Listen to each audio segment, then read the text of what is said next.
Allahu Akbar. No wonder everybody wants to be active in that month. Now we know why. Subhanallah. Dr. Zakia, are there any particular activities a Muslim should concentrate upon during this blessed month of Ramadan? And of course, we should relate to you the importance of the fact that our viewers really can gain massive benefit by knowing specific activities they can get involved in, and they can start planning the Ramadan now. Yes, I believe that this is a very good question, because most of the activities will be dealing as time goes on in the episode. But just to give a brief outline, I will just specify a few important, because the whole answer will take very long. The few important points that will be noted is that number one, it is the niyyah. The niyyah is very important. The niyyah of fasting should only be for Allah subhanahu wa ta'ala. And for a fasting to be accepted, the niyyah is important.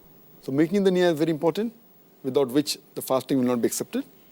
Number two is observing the sunnah of the fast that we'll be dealing in detail in the next few days. But just a point to be noted, that one of the important sunnah is that we should have suhoor as late as possible, that is just before the break of dawn, just before Fajr Salah, and we should break our fast, have iftar as early as possible, immediately after sunset. Furthermore, in this blessed month, we should be careful and we should avoid all things which are prohibited, which are haram, and all things which are makruh. And this is the best opportunity where a person, if he has certain activities which are against the Sharia, whether he's doing haram activities or makruh activities, this is the best time he can abstain from it. And that will be a good habit which inshallah he may abstain maybe throughout his life. For example, if a person is habituated to drinking alcohol, if he can abstain from having alcohol from the break of dawn to sunset, he can abstain from it from the cradle to the grave. Similarly, we should take care that we should abstain from things which are makruh. For example, it is makruh to stand and drink water. And if we are habituated to that, so see to it that in this month of Ramadan, while having water, we should sit down. This was the sunnah of the Prophet. So it's a good month in which you can abstain from the haram activities which you have been doing, maybe some of them, or the makruh activities. Furthermore, it's a good time where you can implement many of the sunnah of the Prophet in your day-to-day life. For example, maybe sporting a beard. Many Muslims don't have a beard. So it's a good month where you can follow the sunnah of the Prophet. The sunnah of the Prophet about the du'as of when you enter the home, when you leave the toilet, the dua that is there when you're traveling in a vehicle. Subhanallah, saqlana haza mukunnalu mukrinin wa inna rabbina munqalibun. So this is a good month in which you can adopt as much as sunnah as possible so that we can be on the straight path. This is a very good month where you should see to it that you should offer the salah. Not only the 5 times salah, which is the fard, even try and offer as many nawafil and sunnah.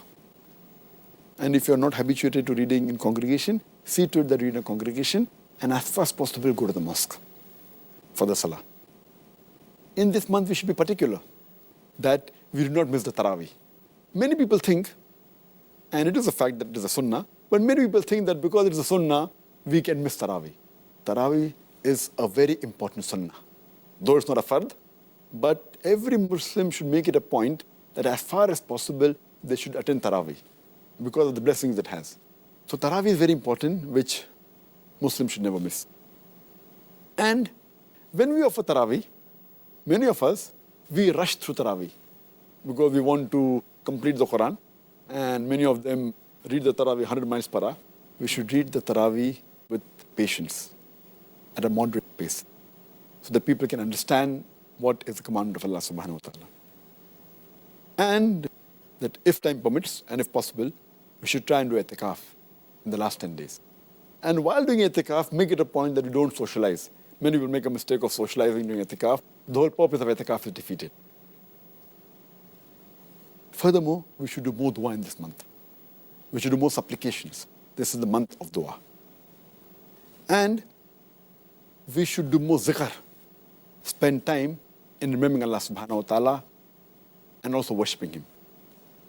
This is the month in which we should try and read as much as Quran as possible.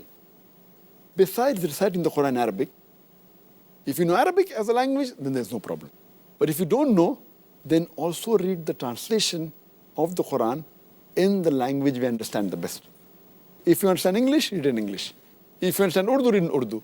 Read it in the language you understand the best. But while reciting the Quran, for which you get a sawab, also read the translation of the Quran so that you can implement on the guidance of Allah subhanahu wa ta'ala.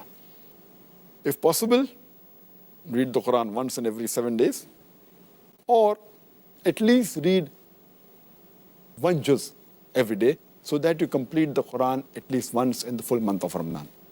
In this month, try and read as much as hadith as possible. But see to it that you read the authentic hadith. And the best book on hadith is the book of Sahih al-Bukhari. Then is Sahih Muslim. You can read the other Kutub al-Sitta also. But read authentic books on hadith. Read books on the lifestyle and the seerah of the Prophet Muhammad sallallahu alaihi wasallam. See to it that if you have not given the zakat, please give the zakat, which is an obligatory charity.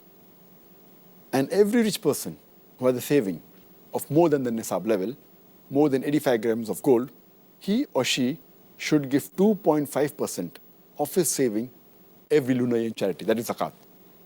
And many people, they do not calculate the zakat properly. You make it a point that you calculate the zakat honestly, and it is better to give a little bit more rather than to give less. So calculate it properly and see to it that you give your zakat. And this Ramadan is a month of generosity. It's a month of sadaqah. And you get 10 times more reward for your good deeds. So this is the month where you should do maximum charity. And besides that, we should make it a point that during this month, we should be cheerful. Many of the Muslims, they look dull, they look gloomy. We should be cheerful and happy. And we should give more time to our family. Many times we neglect our family. We should see to it that we give more time to our family and do all these activities collectively. We should also have husn saluk to the people around you. That means we should deal with the other human beings with mercy, with love, with care. If they have done some mistakes, then forgive them. This is a month of forgiveness. If you have done something wrong to them, ask for forgiveness.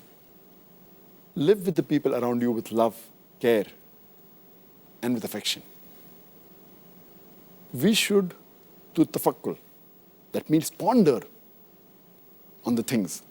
See to it that you plan your month of Ramadan. Plan it properly.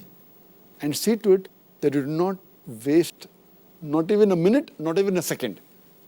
This is the month of gaining. And this month is the best month for self-improvement also. And besides that, you should also make it a point to do islah with your other Muslim brothers and sisters. It's also the best month to do dawah. That is, convey the message of Islam to the non-Muslims. So it's my request to the brothers and sisters that plan your month efficiently and see to it that you utilize every second of this blessed month.